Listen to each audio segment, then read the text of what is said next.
You're about to listen to TADPOG. Tyler and Dave play old games. It's a comedy video game podcast. We would like to stress that the hosts are not experts and are really just very crass commentators. Seriously, this is an explicit podcast that happens to talk about video games sometimes. So please enjoy this pretty okay podcast with Tyler and Dave.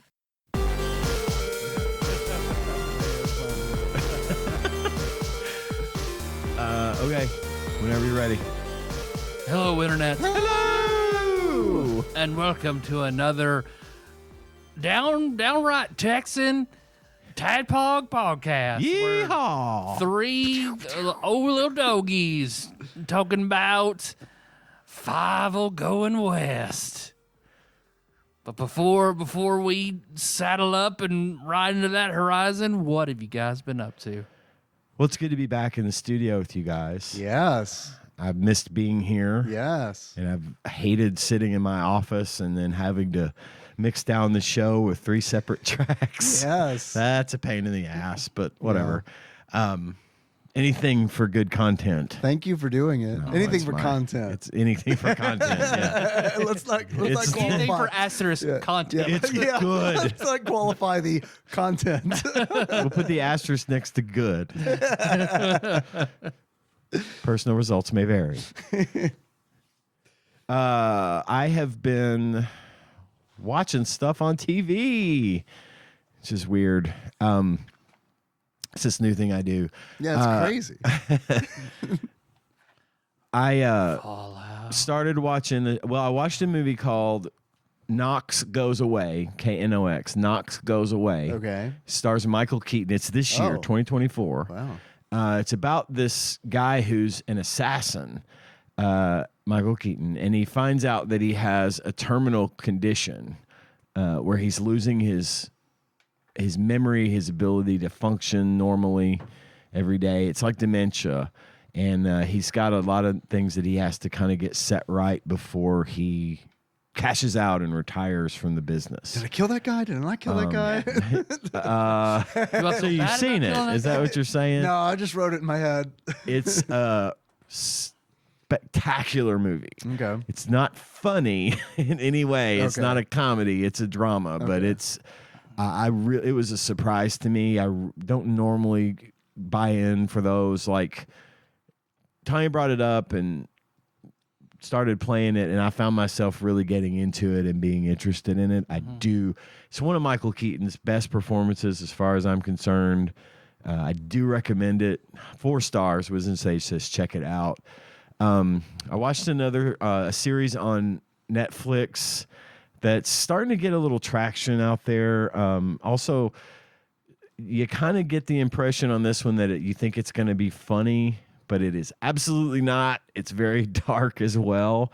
Had a bit of a depressing week, I guess, in my post-COVID recovery. This show is called Baby Reindeer. Okay. And it's on Netflix right now. Sequel to Baby Driver. It's a pretty no, it's not.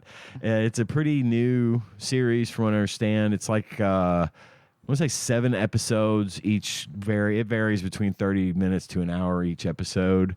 It's about a comedian who starts being stalked by he works at a bar, and he's trying to become a successful comedian. And this woman comes into the bar, and he gives her a free cup of tea. It's a British show. Gives her a free cup of tea, and she starts stalking him. And If you give a mouse a cookie. That'll do it. Yeah. this is like the Give a absolute Brit a tea. darkest timeline if you give a mouse a cookie. All right. I'll watch it with Henry. It's I will He remembers that book. I will say to anyone listening who is interested in watching Baby Reindeer, I would be remiss if I did not say several trigger warnings in this movie. Sexual violence abounds in this movie. There is a lot of really upsetting and series, I should say, not movie. Really upsetting scenarios. And they do this too. They warn you before the show starts. It's a great show. I really, really enjoyed it. It's deep. It's poignant. It's got a lot going for it in that regard, and I definitely recommend this one for anyone who's interested. But just be warned, There's a lot of shit that goes on in this movie that can make you very uncomfortable. Sexual violence, again, that kind of thing. So just be warned. 4 stars, again. Wisdom Sage says check it out. Makes me want to check Urban Dictionary to see what kind of weird, twisted sexual maneuver a baby reindeer is. It is not a sexual The maneuver. girl gives him a baby reindeer with a cuppa. It's brutal. No, that's not it. But they do get into what the baby reindeer thing. It's a nickname and why it means something to this person. So, yeah, for sure, give it a watch. Finally, I watched another show this past week. This one's a little bit even more obscure, but I definitely think it'll eventually get some traction. I'm not 100% sure if it's going to catch on, but it is a real sleeper hit as far as I'm concerned. It's a show on Amazon Prime called Fallout. Oh, yeah. I've heard of that. Yeah, it's really obscure. Not a lot of people are talking about it right now. Based on a board game? It is, I think. I couldn't really, suss it out. Watched it all in one day with Tanya, and I loved it. That's like a third of a day. I loved it. Yeah. It was a great show. Melissa loves it too. Oh my God. Surprisingly, yeah.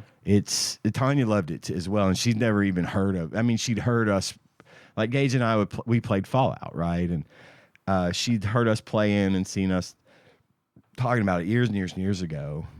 But Gage convinced her to watch it with me, and she loved it. She thought it was great. Walton Goggins is the fucking man. Oh yeah. Hell yeah. He is absolutely right now, without a doubt, my favorite actor. Period. Who wants to suck an old ghoul's dick? Yeah, there is nothing. Radiate. There's nothing he'll do that I don't like. I am a huge, huge fan of Walton Goggins, and he does an amazing job in this show. It's Daredevil's lawyer friend? Huh? It's Daredevil's lawyer friend? Is that who we're talking about? Oh, yes, it is. He was also in Ant-Man. I was kidding. He was, no. I was talking about Foggy. No.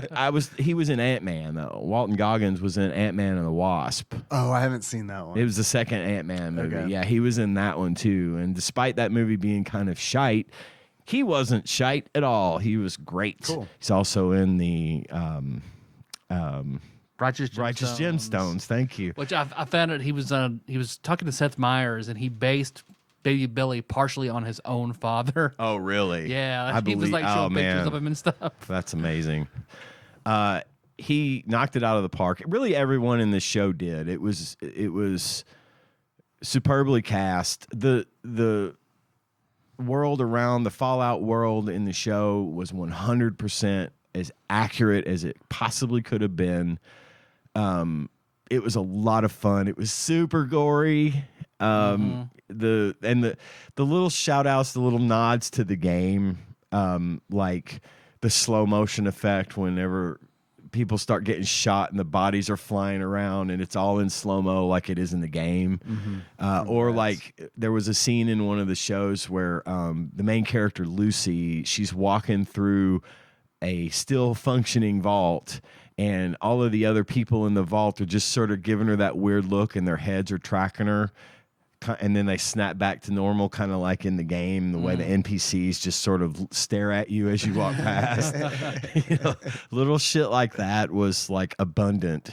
And even though Tanya didn't have a frame of reference, she still really, really enjoyed it. So it's a great show, 100% worth the hype.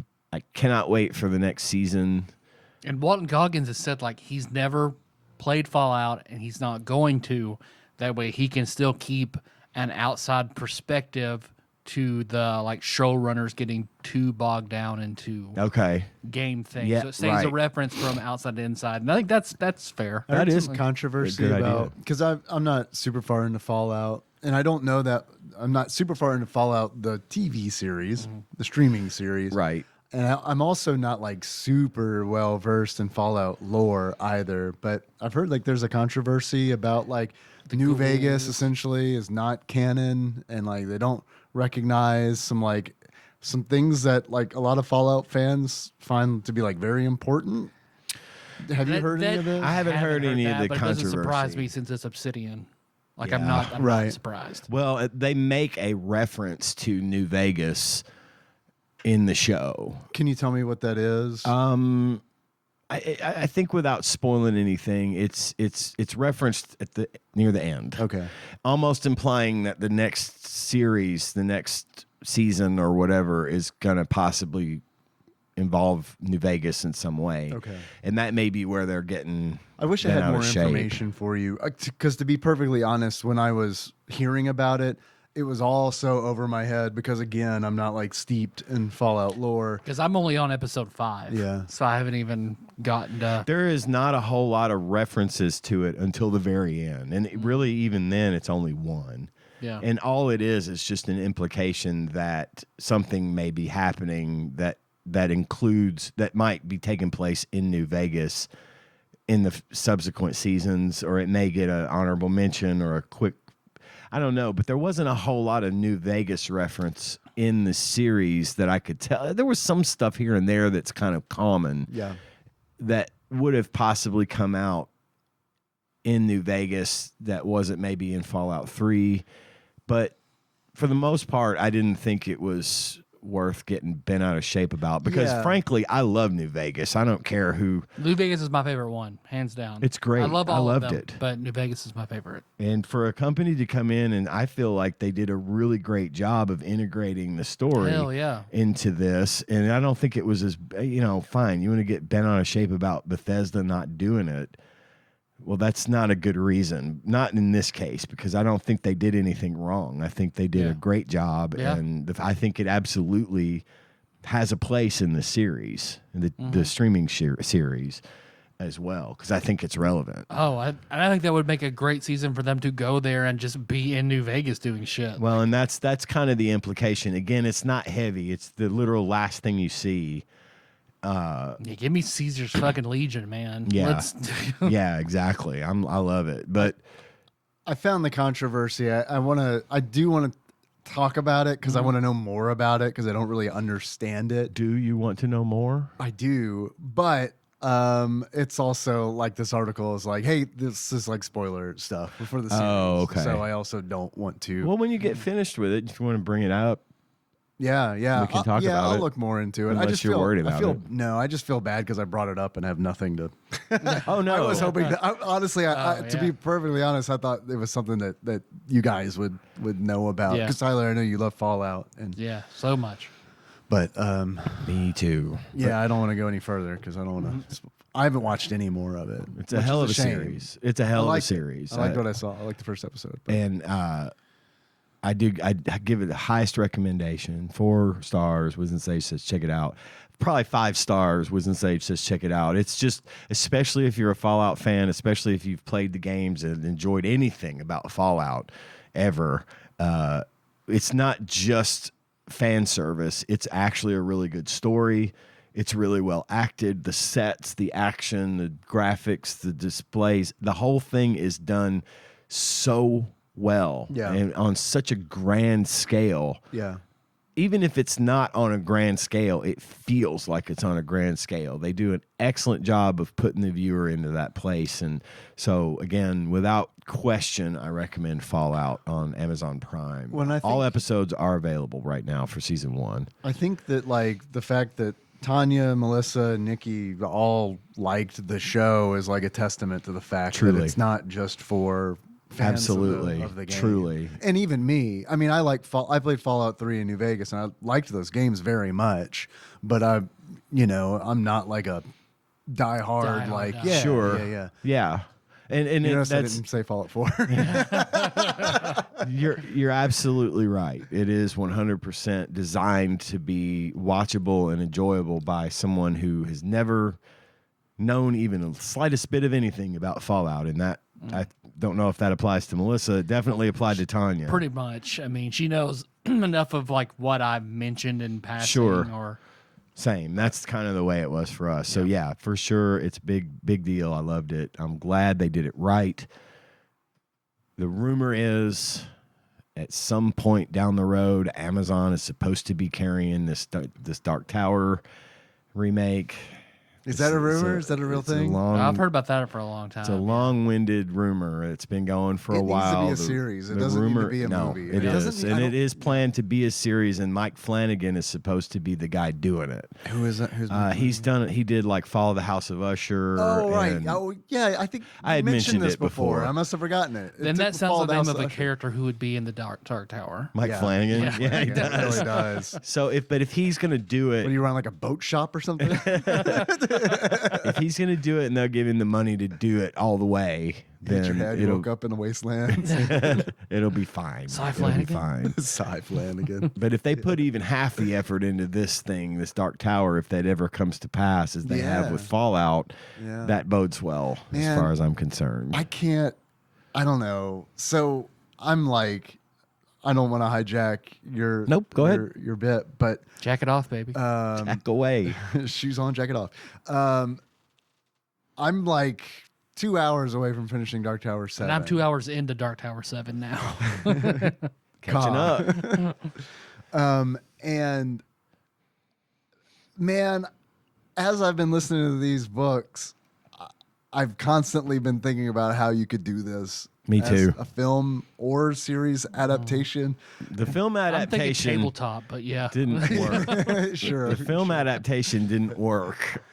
Series is the only option at this point. There's so much in these books that like doesn't actually happen. It's like, and by that I mean it's like they're not things that you can show on a screen. Right. You know what I mean? Like stuff's happening, but a lot of it's like explanation, you know, or it's I don't know. It's Or a random side character gets like a weird chapter where they explain something. Like, yeah.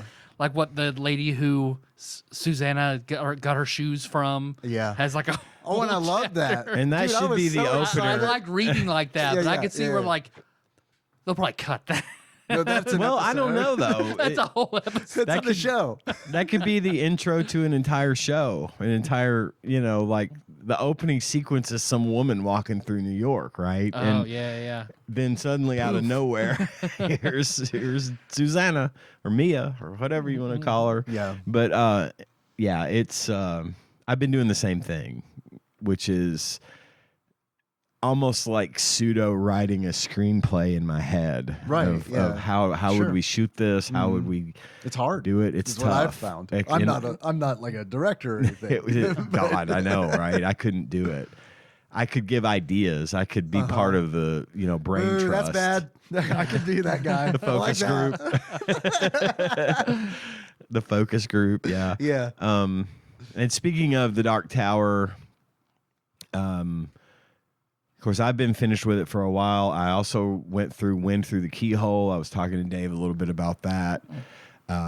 It's a story and a story and a story. I'll start that soon. And it's really good. It's probably one. It was refreshing to read that after the Dark Tower because I have thoughts, and we'll get into those when Sure. we do our Dark Tower episode. Yeah, but I I'm really excited. enjoyed Wind Through the Keyhole, and of Yeah, course, I ordered that. So okay. yeah. The book I'm on now is Insomnia, which is heavily referenced in the Dark Tower. You might say.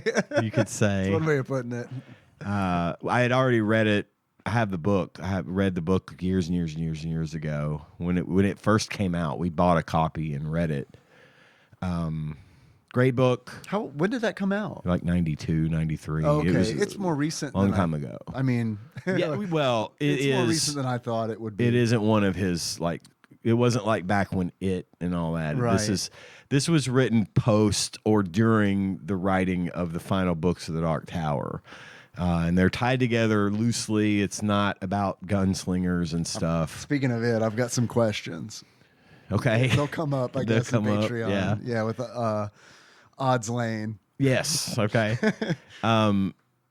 But Insomnia takes place in Derry, which is That's where it's It Derry. takes That's place, where right? it takes place, and several other of his stories mention Derry. I think isn't Derry at one point mentioned in the Dark Tower series? Yes. I can't remember when. Yeah, I can't remember when either, but it features heavily.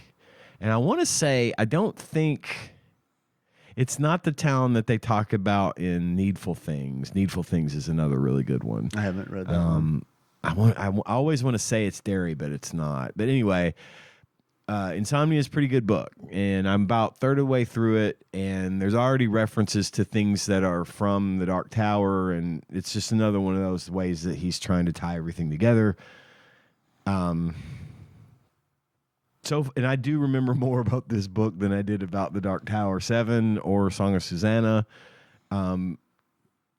But yeah, it's real creepy. It's real like mind-fucky. It's a good book. So I'll update everyone on that when I finish it again. And finally, I would like to talk just very briefly about Overwatch. Our Lord and Savior, Jesus Christ. Our Lord and Savior, Jesus Christ, also known as Overwatch.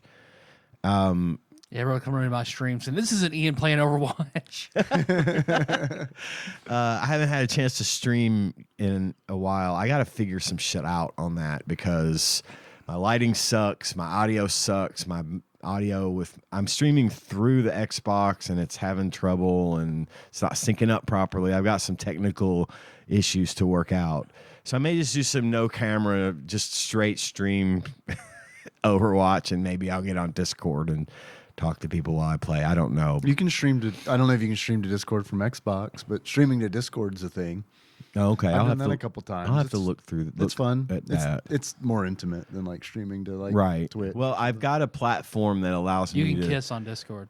yeah, they don't let it's you a lot do more that intimate. on Twitch. I- You can't focus on a body part on Twitch. That's right. That's the latest The rule. feet thing. Yeah, happened. it's not ambiguous at all. It's not an ambiguous, another ambiguous rule for 'Cause- Twitch, 'cause where they No. can just like Who's the deem big- something as a body part or Jeff Bezos strikes again. Because I saw it was a TikTok about the brilliance of Amaranth kind of skirting all the Twitch rules, like Yeah. just barely, like her being in a swimsuit. Well, you can't be in a swimsuit unless it's beach-related content. Right. So she has the She has smallest the kiddie pool. pool Yeah, right that's where that beside came her. from. So everyone started doing that. But it's like, on one hand, it's like I don't know what to believe, because Twitch doesn't want to like ban a huge moneymaker on their Yeah. platform. Right. Exactly. And also, like, people talk about the controversy, so that's just advertisement for the platform. it's no press is bad press. Yeah, kind so of it's one of stuff. those things where it's like,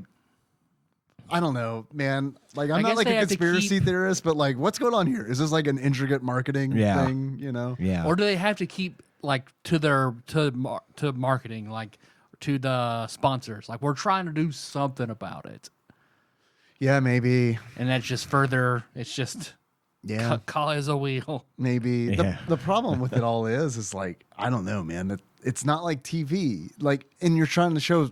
This is YouTube as well. You know, it's YouTube and Twitch. It's like this new media where it's like, well, we're going to treat it like TV, and you run ads. But the thing is, it's like, it's not TV. It's, Right. It's so. It's HBO. Your advertisers, and it's not sold like TV ads. Now. It's sold like web ads, where Yeah. it's like, yeah, okay, well, you sign up for this thing and we'll run them. And we don't know exactly We'll run where them it's at gonna random run. times, and Yeah. unless your viewer is a subscriber to this service or that service or whatever, that's the ad-free option. And I still stand by my decision to subscribe to YouTube Premium, because damn, not having ads on YouTube is awesome. It's also one. Yeah, I also. Same thing. I spend that money, baby, because I love it. And I've switched to ad-based subscriptions on a lot of my streaming services because of the rising, like Amazon and Hulu and a few others that I had ad-free for the longest time. Now I just let them have ads, because it's like the cost is insane. Hulu went up big. Hulu time. went up huge. They And want you like to I had bundle. the Disney bundle, but the one I ended up with, which is like $10 a month, is Disney and Hulu with ads on both. So it kind of sucks, but I like good commercials sometimes, and occasionally a funny ad will come across. So I guess it's not a big deal. But the reason I brought up Overwatch is because, for those of you that don't know or don't care, you're going to hear about it anyway. Overwatch Season 10 just started. Hell yeah. Hell yeah. Oh yeah. Some quality of life improvements, and new characters been introduced. Their name is Venture. Has a really unique ability to go underground and pop up in the middle of a fight and do damage. And That's cool. People are already complaining about how overpowered they are. That's you how know, that's how that this kind of works. shit. It's like, are they new? I don't play Overwatch, and I know that's how it Right, works. I don't exactly. understand why people who play it are surprised. It was funny. I read a thread the other day on Reddit that someone said, I hate that I love this game, but I love that I hate it. And it's just, and one person, because like that should be on every Blizzard game. people that play it, there was this one person that said, I don't understand why Overwatch has such a strong grip on my OCD to satisfy my OCD tendencies, but it does. A lot of people still play this game. Apparently, they've had upwards of 55 million subscribers since they launched Overwatch 2 late last year, which is a huge number compared to what I would have thought it would be. Yeah. But one of the things I heard today, I watched a video. One of my favorite streamers, Overwatch streamers, he goes by the name Bro You Whack on YouTube, and he's really like hyper, and it's one of these. And I find myself, at first I was annoyed by him, and now I find myself entertained, and I laugh at him more often than not. But he's really good and he's really informed. And he came out with a video today talking about that Blizzard just announced that they have apparently been data gathering for several seasons of this game to determine whether console players are using zimming devices. This is the thing that allows console players to use keyboard and mouse to play the game, which also it emulates a controller, so they still get aim assist, which aim assist is exclusive to console players for obvious reasons. I didn't know that you didn't have it on PC. You don't have it on I PC. see. And so like when I play with John, it defaults me to the PC pool. I'm on console, but he plays PC, But and so since I'm playing with him, Right. it takes me into the PC pool, and I don't have aim assist. And that doesn't affect PC principle. It doesn't affect me any. I'm still pretty good without aim assist, but having it Humble brag. is you know this. I'm the most humble. I'll tell everybody. Humblest, even. I love peace. I'll do anything to achieve it. If you want peace, prepare for war. So these zimming devices allow you to emulate a controller, but you're using a keyboard and mouse. So you have that extra range of movement, you have that extra precision, and you also have aim assist. Now, they claim that this is only a thing in like the upper ranks, like Masters and Champion level, top 500 level, where people that don't want to lose their rank are using these devices. And it's like, so I think it's bullshit. I think it happens at all levels. I think it's a lot of Smurfs that come in that are high level that restart their account and cycle through all of the lower ranks, and I end up getting stuck playing against them. And there's some that I just 100% know are zimming. I know they are. I can rewatch what they're doing. They're very tiny. They have to have help playing. Ian, that's not even fair. True. This guy, Bro You Whack, he was talking about how, for those of you that don't know, it's what Zim is. It's people with tiny penises use Zim. He was just, well, what I didn't know about him was he also plays console. He plays with a controller. And I thought that was really great because he's a really good player. And it was neat to see that he played that. But one of the things that they said they were going to do, Blizzard has said that we've been gathering data and reports for the last several seasons. We're all disappointed in your browsing habits. And we now know We've told your mom. Give us emails to your parents. Okay, delete account. We've told people, or we've said that they've apparently determined that how they can now tell whether or not people are cheating with these Zim devices. They have enough data to be able to reasonably tell the difference between someone who's cheating and who's not. And so what they're doing is they're saying, first of all, if you get caught using a Zim device, you're going to be banned for competitive for a month. And you can only play unranked, which is fine. And then they're like, however, if you continue to use a Zim device, we're going to know. And if you continue to use a Zim device, then your account will be forced into the PC pool and your aim assist will be disabled. So you'll have, if you are going to do that, then you got to play without aim assist and you're going to play with other PC players because you're using keyboard and mouse. And then they were like, also they implemented and if that continues past like season 11, then they're going to start permabanning anyone who's determined to be using a cheating device. Why permaban them though if they're routing them to PC? I think that's a great. It's a great idea. Solution. I think that I don't know if it's going to be a permaban. I just watched the video before I came in, so I wasn't able to really properly process it. I don't know I think it might be a permaban from competitive. Oh, I see.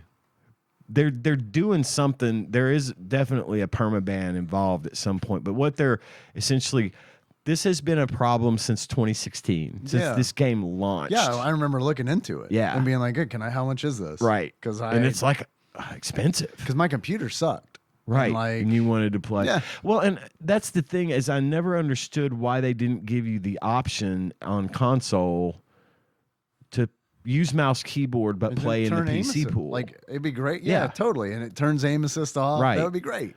And if there was a way for them to one or the other kind of thing, you know, honestly, if they would just allow keyboard and mouse support, but then that way we know you're using keyboard and mouse, therefore you're in the PC pool. I would actually like that a lot. Yeah. And it would be more convenient. It would save you from having to have a full-blown PC. Yeah. Yada, yada, yada, if that's what you wanted to do. Yeah. So the point of all this was that for years this has been a problem, and now they're finally taking action against that. So I thought I would bring that up because it was very meaningful to me. And I know there's a few of you out there that listen or that play Overwatch. So check that out if you're interested in their new Zim ban. And I think that's all I got. Had a lot to say today. Yeah. I haven't seen you guys in a while. I missed being here. It's been a minute. I'm glad you're better.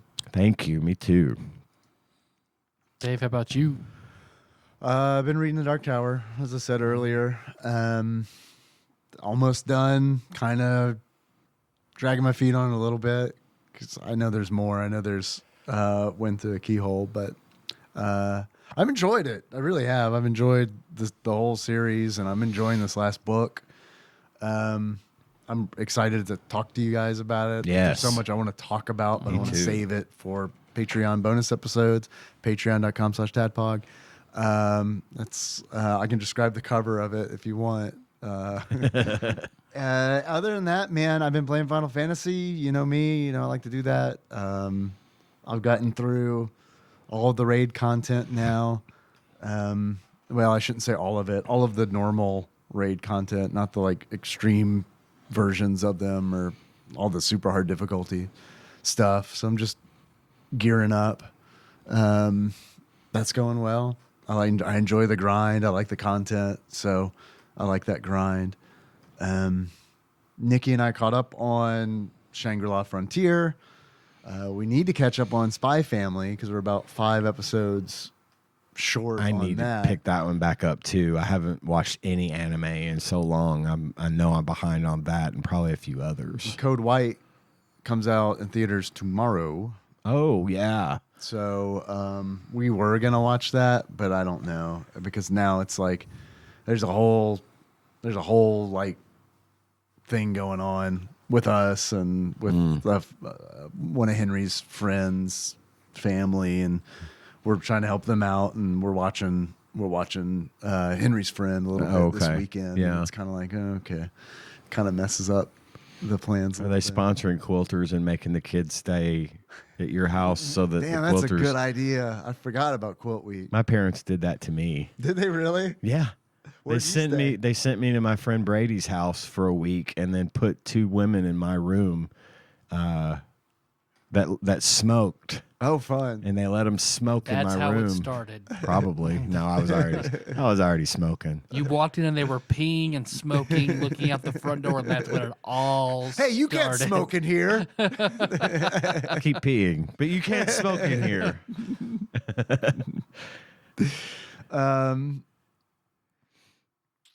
Been watching The Critic. Nice. Show that you've heard John of, Lovitz? The Critic. Yep. Nice. Yep, we were talking about it in the. He's in American Tail, Fievel Goes West. He is. I didn't know it. I wouldn't have known it had I not seen his name in the credits. Yeah. Yeah. Because I couldn't. If I had gone in not knowing, I never would have pegged him for the character that he played. Yeah. Yeah, we were talking about that in the Free Company on Final Fantasy, and I was like, yeah, I want to watch. It's been a minute since I've watched The Critic. That was a good show. I feel like it's a great I show. love The Critic. Yeah. Me too. We watched that religiously. And there's so little of it. Dr. Katz Yeah. and The Critic. Yeah, that was like a Thursday Sunday night, thing for yeah. me. Yeah, on Comedy Central. Back when the logo was the planet, with planet. the skyscraper on it. Yeah. And Penn Jillette was doing the voiceovers Yes. for God. the promos. Been a minute. Yep. That's pretty much it. Yeah. That's exciting, I know. But that's It is. It is exciting. That's pretty much it. Okay. Because I finished Song of Susanna, started in the Dark Tower, so I'll get there. And I've been is when I can find a good deal on eBay buying up. I want to find certain editions of the books. So I found like I can't find them like on Amazon or anything. So I hit it up eBay. You're having and trouble finding the books for the Dark Tower on Amazon? Yep. Which started as a website? What they store? have, yeah, exactly. What are there are really expensive. Or just the audiobooks, but like actual paperback. Because I want to get the ones that are paperbacks that are The big, like the full size rectangles. paperbacks. The full size yeah. paperbacks. bricks. Yeah. Yeah, well, not like I think that is the brick that Wolves of the Kala. I want so I want the this is ones that different? are full, Like the size of a regular hardback, but in paperback. paperback. Oh, Yeah, that's what I large- want. I like the large art the ones. most on those, I see. and those look like the original 4 I Yeah. got. So I'm trying Yeah. to. I'm just being stupid. So I just want You're trying to complete the set kind of set that I want. That, being matches. stupid. That's so not it stupid. doesn't make it easy. They're not You're actually being part a little of the set. Calvin, that's I'm a all. little Calvin. There you go. That'll work. That's not stupid. That'll work. I'm playing Calvin ball with how I want the books. So, Calvin Torin, man. and basically, I have to get on and buy from a bookstore, and they're super cheap. They're like $4, free shipping, but you don't know what you're gonna get. So for the most part, I have returned some. But most of, if I get the book I want, the edition I want, and an extra, then Dave, I'm just giving them to you. And I then know, give you it's 3 been of them. great. Thank you. I have 3 books now. I was shocked that hardcover of the Dark Tower was like $5. Wow. That is cheap. That's the one we have. That's actually. the original one, like I bought Yeah. when I very first. I was flipping through it earlier. It's got art, like you mentioned, which is really nice to see that stuff and see how it compares to how it totally did not look in my head. Yeah. Pick one and show me what you think might. Can you tell me who that is? I can't. Is it Randall Flagg? Let's see. Who Or are is they? it a vampire from the Dixie Pig? I think Oh, it might be. they're Does he have a smile? Is one question. of those buttons a smiley face? I picked a bad one. Yeah. Yeah, that's Randall Flagg. If it's Okay. a smiley face, then it's Randall Flagg, Yeah. Okay. which is not how he looks in the Stand Yeah. TV series from the 80s. So it doesn't look right. Also, super not what he looked like in my head. Right. Like 100%. I not what can't he help looked like but in my picture head. him as the guy from the Stand TV series, the one with Gary Sinise and Molly Ringwald. I haven't seen that. Yeah. He's got like a mullet and stuff. That but fits more- he's my first. Well, it's he's like the funny. Doctor. He's my first Randall Flagg. It's You never Who's forget your Randall first Flagg? Randall It's Flagg. funny that you mentioned the mullet because, like, I don't know why, but in my head, Randall Flagg looked like, hear me out. I know this sounds weird, but Otto from The Simpsons, but not a cartoon character, like a real person version Okay. of Otto. Okay. I like it. And not dressed like him, obviously, but Randall Flagg getting blotto. So yeah, I think I found some with actual pictures. So I think I have on the way. So like the next week, I should have my full set of Wind of the Keyhole, all the books, and then I got a copy of Everything's Eventual because the standalone Little Sisters were weirdly expensive, and I can't find a non-signed copy. Weirdly expensive is an understatement. Yeah, Ridiculously expensive might be more accurate. Yeah. Jesus Christ, those were high. yeah. $1,700. Yeah, it was. Well, they were signed, but Some of the first editions of the Dark Tower, like that I had, are now pretty expensive too. Yeah. But I'm also buying I bought both concordances, and then I'm buying the comics I was that gonna ask aren't you if you bought retellings the of the books. The concordance. comics that are new information. Yeah. So far, my favorite one has been A Gunslinger's Guide to Gilead.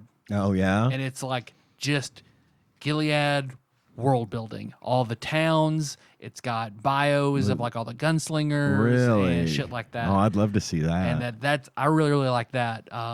I liked the Long Road Home was also really good. It shed light onto something because it backed up a lot of. I'm keeping track of theories that I have for us to discuss on the Patreon, and the Okay. comics are giving me more ground to work with on some theories. You that are I a have. Calvin.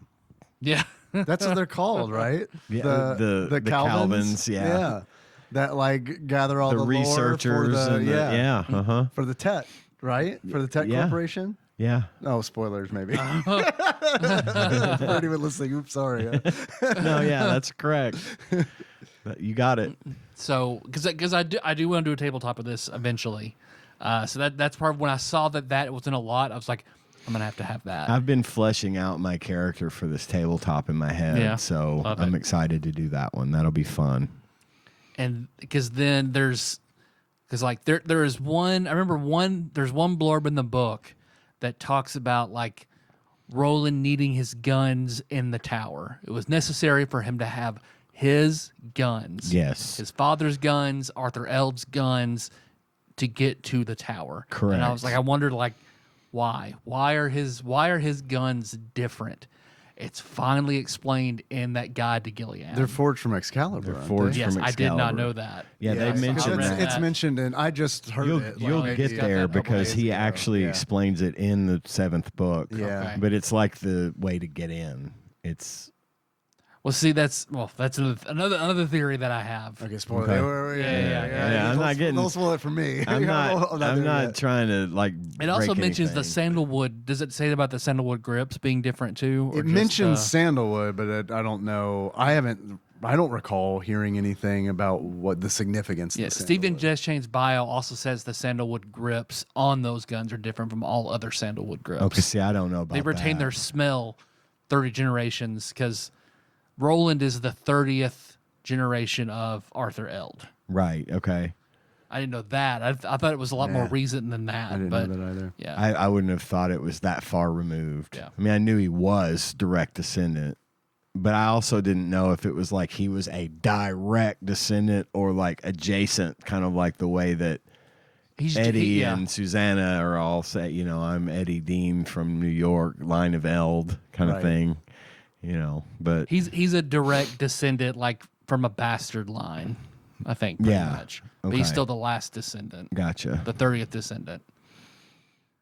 But yeah, they're all breaks down all the stuff, like every town, what they specialize in, how they played into Farson's plan, and it's really cool. I really like a lot of the comic stuff. I actually see what Court and Vinay look like. Oh, nice. Because the art on those is better than the ones in like Long Way Home. I don't like the art style like at all. Yeah. It looks weird. I've seen the illustrations from that. These look a little bit better. I like the way they did Court and Vinay, and like basically that's one like a subquartet of Stephen Deschain is him and Court and Vinay, and then they talk about Cuthbert and Elaine's fathers and how they did what, and it's interesting. I'm enjoying finding out more that will be important to a tabletop game. Yeah, is this a book? It's a comic. A comic, right? Okay. So, and then because like they redid the Gunslinger in comics, I don't care about that. They redid Little Sisters in comics, well, that's a book. So it's just the stuff that the Battle of Jericho Hill, The Long Way Home, and then there's and The Fall of Gilead are what I'm trying to collect. I think I have 2 more that are on the way that don't have all the comics that I want. Okay. The fact that the Battle of Jericho Hill is not in a book bugs the fuck out of me. I agree 100%. Any more than what we get prominent from character from Wizard and Glass. Yeah. That kind of dies off screen, and I assume it happens in a comic book, and it's like I love comics, but like, come on, man, like that needs to be written. It feels not real because the rest of these are books, right? You know what I mean? Right. I don't know. Absolutely, I agree. I know with that's that. probably it's like I feel like it's a weird. I'm not trying to be gatekeepy here or anything, but it's No, like I agree. I feel like that character deserved more than what that character got. Yeah, and I've been looking into like YouTube videos where people have written their like college thesi on this book, and they put it online. So I've been looking into some research about the connections and what people think about like characters, and that's brought up a lot. Is that death being complete and total horseshit? Sucked, man. It sucked. Finding out the way that I found it, like just like a couple sentences. It's like, also this happened. Okay, moving on. It's like, what? Yeah. And I think he hides a lot of that behind Roland's drive. You know, like, well, he's dead. Still going to the tower, though. On my way. Really bothers me. Looks behind him. Sorry about that. Bye. Got to go to the tower. See ya. There's one thing that I get spoiler for anybody that hasn't read it, but I know both of you guys have gotten there. Okay. So there is something I just picked up and I thought it was strange because whenever spoilers, if you're still reading, go ahead a few minutes from here. Spoilers just because I want to put this out here because I don't want to forget it. So whenever they go and they talk to King, and King talks about Eddie and Cuthbert being twins. Right. So then when Roland and they're all thinking about Susanna, and sort of all the parallels, Callahan, all that kind of stuff, that made me go back to Wizard and Glass whenever Susan herself, when she finally meets Cuthbert, she's like, oh man, if only I'd met him first. Yeah. Right? So it's like they're twins. Is this the parallel where Susan meets Cuthbert before Roland? Maybe. There's more. And Susanna's so interesting too, with all that like different versions of people, because you know she's the one that has multiple versions of herself in herself, kind of deal. I think all that's really interesting, and I think all like the twins stuff and like I don't know. There's a lot in this series where it's like, is this surface level or like, you know what I mean? Where it's like, how far do you have to dig and how much do you have to stretch, you know, to make like stuff.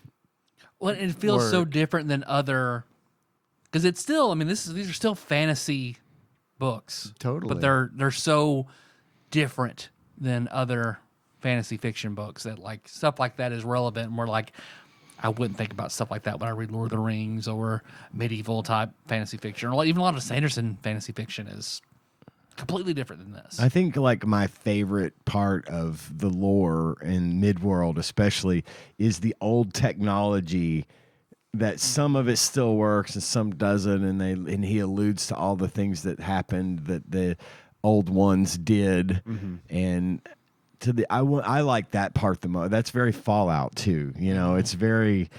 Yeah, that's because whenever at the end of Song of Susanna, when it goes to like King's diary or whatever, and he's like, that'd be funny if I had a water pump that was like atomically powered and still functions. Yeah. But yeah, that's good shit. I'm excited. I hope we can. I can't wait for us to talk more about it and get fully into it on the Patreon. Patreon.com/TADPOG. I feel like we could probably schedule that. It should be able to happen soon. I mean, especially if we're going to do like an episode per book. If you want to do it that way, we could probably start it up anytime because you'll be done and then I do think we should. I think the two of you should go through Win Through the Keyhole as well. Before we start talking about No, the gunslinger, just as a matter of course. I think Yeah, I like totally plan it'll on be reading part it. of the discussion, but it's Yeah. not like necessary to read it to get more insight into the series. right. It's just part of it. I think It's- that's probably the most part of it sort of spin-off that there is. You know, it's Right. kind of like it is directly about Roland to a certain extent, and it takes place in between Wizard and Glass and Wolves of the Calla. Just like the Cowboy Bebop movie. Exactly. Yeah, that's next on my list. Shadows of as the soon as I'm Empire. done. Right. Yeah, exactly. Exactly. Well, I keep getting all these TikToks about like what they call it, Nightfall Anakin is the most powerful Anakin. The night he don't know. falls to the dark side and kills the younglings and everything. If that's the most powerful Vader there's been. That's what Oh, he's like his whole. peak. He's just embraced, and the potential of like that Nightfall Anakin is crazy. So I still think about like Little Sisters Roland and Toll Roland is like Nightfall Roland. That's like the super. He's an adult. He has all his fingers. All his He's fingers, as strong right, as yeah. he can get. Yeah. The fingers are I can't get over the fingers. He can wield both Like that- guns. Yeah. It bothers me as much that he doesn't have his fingers on his right hand right off the I bat. love that so much.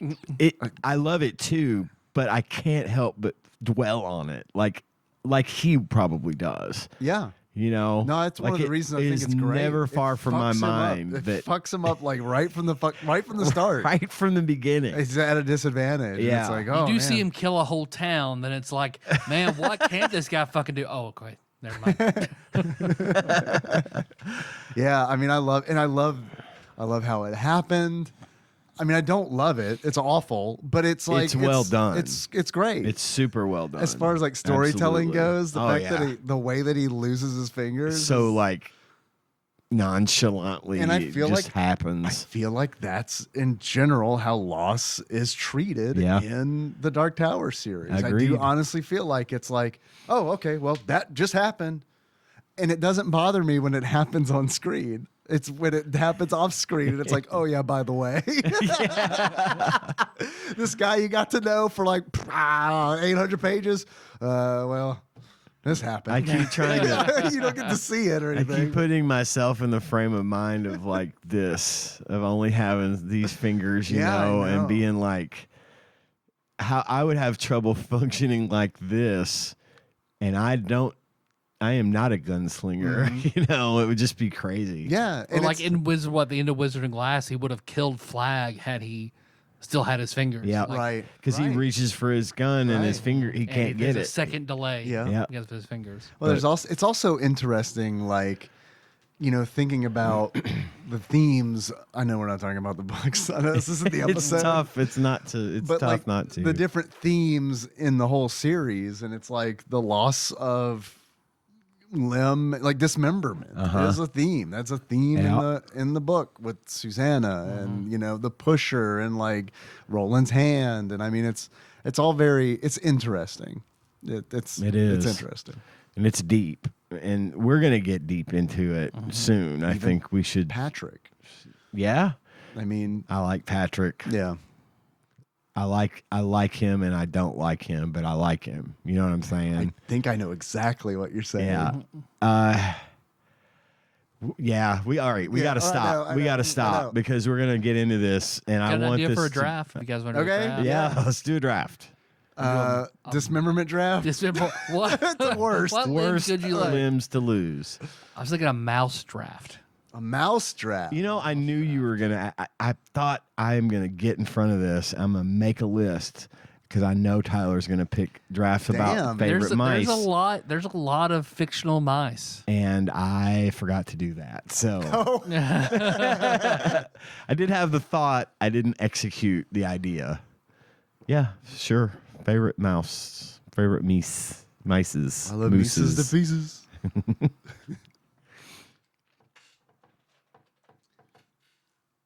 All right, Dave. 2 numbers, 1 through 6. 1 and 6. 1 and 6. Ian. 3 and 2. Then I'll have 4 and 5. 2. Me. Ian, me, Dave. Favorite mice. I didn't even think about it, even though it came to me. That's hilarious. I love that. Like, why wouldn't I have done at least try to get a few ideas in my head? This was prophecy that I did not pay attention Well, to. you know one from today at least. But it doesn't necessarily mean he's one of my favorites. Yeah. No, it doesn't have to be your favorite. I mean, it could just be a powerful contender for a team of mice. Well, I mean, since it's a draft, I'm gonna take, because in some forms I really do like Mickey Mouse. Okay. I'm gonna pick Mickey. Mickey Mouse. I do like Probably Mickey. the strongest pick. I don't necessarily have as much of a love for Disney as I once did, but I do very much dig Mickey Mouse. For me, I will pick the true speedster of the Marvel universe, Speedy Gonzalez. Speedy Gonzalez. Arriba. Also on a lot of menus at Mexican restaurants. A lot. Yeah. A lot. Fuck the copyright. Dave, first round pick. I'll go with Gadget. Oh, Got her own cult. Didn't he? Yeah. She's got a religious following, so I feel like at one time I could have easily been a part of that religious following. I feel like all of us at one point in our life, it's like it's a deciding factor, right? It's like a Yeah. watershed moment. It It's like, is. does he become a member of the Gadget cult or not? and just because I didn't doesn't Yeah. mean that I don't still think Gadget was hot. Well, it's like, yeah, you touch it one more time and you're in the cult.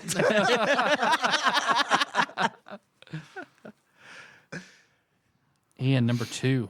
Jerry of Tom and Jerry. Jerry. I don't think Jerry Stiller. Jerry Stiller in mouse form. Oh man, this draft you just busted the strap wide open. I love it. Man, No rules, just right. all our drafts are broken going forward. Brought to you by Outback Steakhouse. My number 2, in honor of Andy Kaufman, Mighty Mouse. Yeah, that's Oh, good. hell yeah, Mighty Mouse. Here he comes to save the day. Dave, number 2. The Logitech G600. That's my mouse choice. Damn, I didn't even go there. Got so many goddamn buttons on it. It does. It really Got does. so many buttons. It's got an alternate. It's got a third mouse button where you can hold it down and then shift all of your keys that are on it. Man, It's too many I can buttons. almost play Final Fantasy 14 one-handed. One-handed. Almost. Ian, number 3. Danger Mouse. Damn it. Danger Mouse. Damn it. Damn it. Damn Ba-dum, it. ba-dum, ba-dum. Have we done a mouse draft before? We haven't. We have we? talked I about don't think so. cartoons, and Okay. Danger Mouse came up. But I'm also like, but I'm pretty sure Mighty Mouse came up, but I don't know if it was in the same draft. Uh-oh. Now you got What do we me do thinking. for Tom and Jerry? Huh? The Tom and Jerry game. What kind of draft did we do for that? I don't think we did a mouse draft. Otherwise, we remember Gadget. We remember we picked Gadget in the Yeah. mouse draft. I don't care. Right, This yeah. is fine. Because this show is about an American tale which involves a mouse. It's relevant, and you can compare and contrast our answers from before if we did it. Otherwise, shut the fuck up. So you picked Mickey. I will grab Minnie as Minnie. my third round. Dave, number 3. That's all of them, right? That's all the That's mice all the ever. mice, right? Jerry? You said I Jerry, said Jerry. but it was Jerry Stiller in mouse form. No, it was Jerry from Tom and Jerry. I was just riffing on what you said. I guess I'll go Fievel. I mean, I guess. I mean, there I guess I'll go Fievel. shit. Okay, I just brought up famous mice, and there are hundreds. We're just not I thinking. don't believe it. Well, I know one that's not listed on this list. I mean, there are some from Mars. Oh, do they ride bikes? There's some from the Animaniacs. Oh, yeah. There's a Muppet we didn't name. Oh, that one. I think Rizzo? Well, I guess that's I think a rat. he made but my. I think he made my list. He was drafted. Of Muppets. Yeah. But we just didn't draft him for a mouse. There are Right. some from Cinderella. There's Gus! from Dilbert. Yep. There's Dill Mouse? Mousebert. I don't remember it. Ratatouille. Almost Ratatouille. My next pick is Mouse Rat, the band from Parks and Rec. Nice. Good one. Dave still has number 3 though. Fievel. You said I said 5? Okay, Fievel. you just said 5. Okay. Mouse Rat. Mouse Rat is very good. I will go ahead and I will claim Remy from Ratatouille. I think rats could qualify close enough. I'll go with Mouser from Super Mario Brothers 2. Oh, that's good. He throw the bombs. That's good. That is a He had good cool pick. shades. Or Mauser. I don't know the proper pronunciation. This is 5, right? Last one. Last one. Oh boy. I'm gonna have to pick that one Muppet. What's his name? Rizzo. the Rat. I have my- a cat named Rizzo as well, That's a ironically. good cat name. I feel like it's a better cat name than a rat name, even Yeah. though it has the alliteration. Yeah. Rizzo is that's a good cat name. She's kind of awesome. I will go with a very frequent nuisance of the Ninja Turtles, which are Baxter Stockman's Mouser robots. Okay. Ooh. I thought of another good one. I'll go for with you. Splinter. yeah. Oh, well, my honorable mention will be the mechanical mouse from the Gunslinger books. One of those little fucking yeah. droid things From Wastelands? by Shardik. Yeah. I had Rowdy Mouse from Earthbound. Oh, yeah. Electrified. Yeah, Or that's Exit good. Mouse. Shit, fucking Exit Mouse from Earthbound. There you go. I'm surprised. That was an honorable mention. Stuart Little was another one. Oh, damn. Stuart Little's a good one. The Secret of Nim. Damn. Yeah, but I can't name any of those mice. The in Three there. Blind Mice. Oh, wow. See how Gus. they run. Ratbert. Timothy Q. Mouse. Is that from Pinocchio? He invented mice. Roquefort the Mouse from the Aristocrats. Country Mouse. There's a mouse City named Mouse. There's a mouse named Tanya in American American City Tail. Mouse. Yeah. Yeah. Well, you guys want to go ahead and parlay that into talking about the movie and the game? Hell Dude, yeah. Hell yeah. We'll take a little break and then jump into the movie and game talk. Sounds good? All right. Be right back.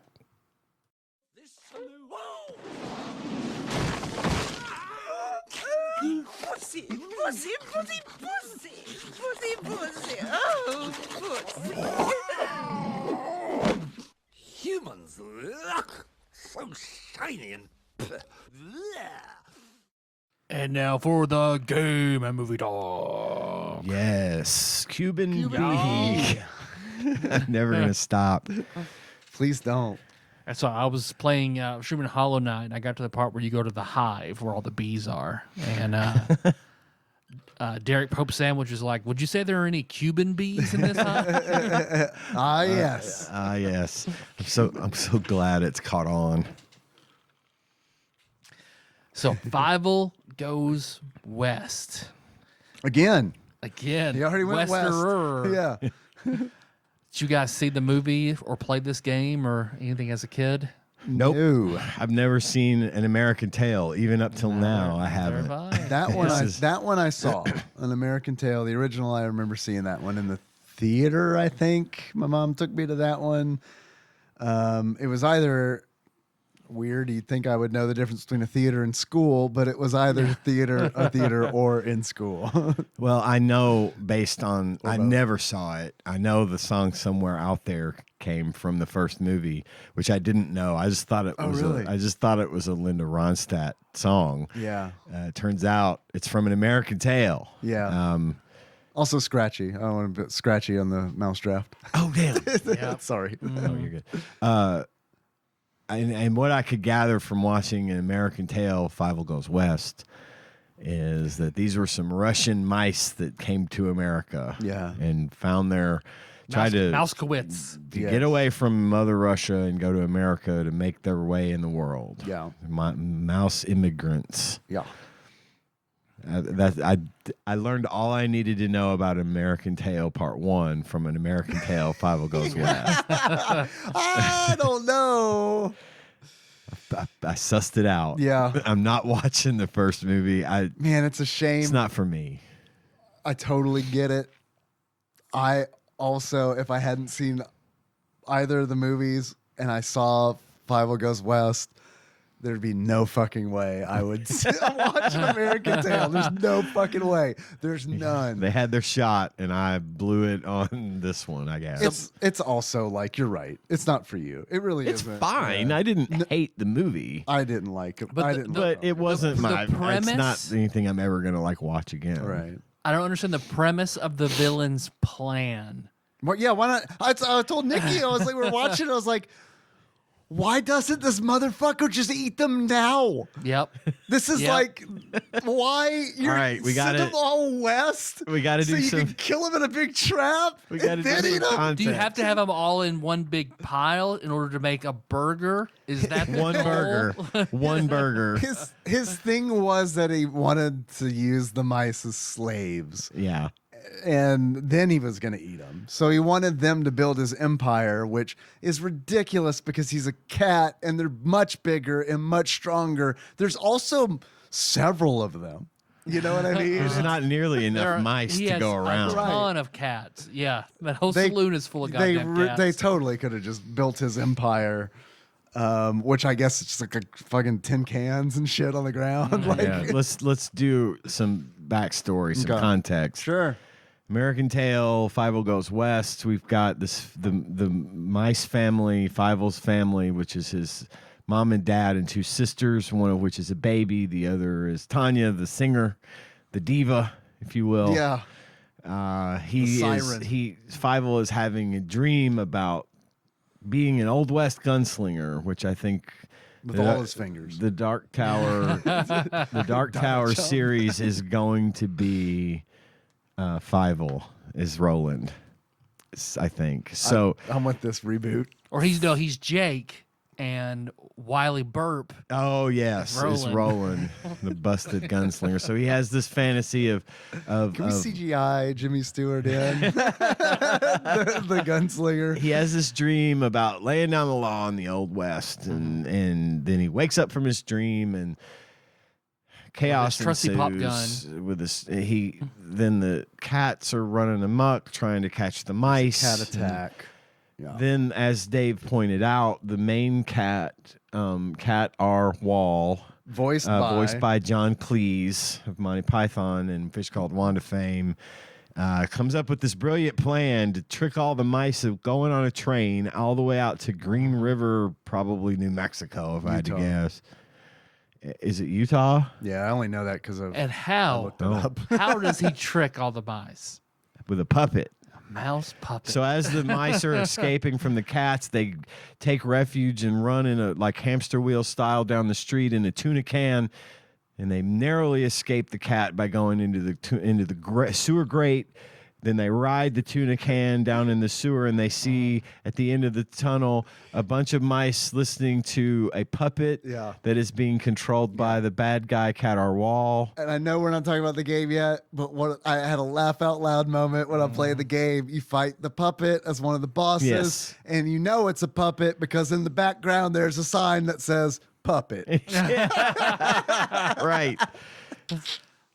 So he's tricked all these mice into getting on the train that goes to the west, and so there's parents who were like, "Oh, we're gonna the cats and the dogs and the mice all get along We're all in the gonna West. get along. Everybody's gonna be pals." This is the kind of okay. I should have watched Fievel Goes West because I feel like a lot of this was the premise to the first movie. Have you seen the first movie? Shit. Never seen any of them. Fuck, I Until, should've- until I I sh- watched this at work. Because I was watching Fievel Goes West and I was like, I know I haven't seen this movie, but I feel like I've seen this movie. Right. I feel like there's a formula Yeah. that they probably just followed. I can't back that up, but that's what I mean. Yeah. It totally felt like I've seen this before, except they didn't go to Utah. Right.